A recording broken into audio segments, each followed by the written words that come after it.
রবীন্দ্রনাথ ঠাকুর।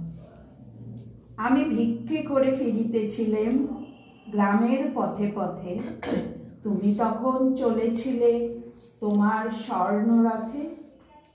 অপূর্ব এক স্বপ্ন সম লাগিতেছিল চক্ষে মম, কি বিচিত্র শোভা তোমার, কি বিচিত্র সাজ। আমি মনে ভাবিতেছিলেন এ কোন মহারাজ। আজি শুভক্ষণে রাত পোহালো, ভেবেছিলেন তবে আজ আমারে দাঁড়ে দাঁড়ে দেখতে নাহি হবে। বাহির হতে নাহি হতে কাহার দেখা পেলেন পথে, চলিতে রথ ধন ধান্য ছড়াবে দুই ধারে। মুঠা মুঠা কুড়ায় নেব নেব ধারে ধারে। দেখি সহসা রথ থেমে গেল,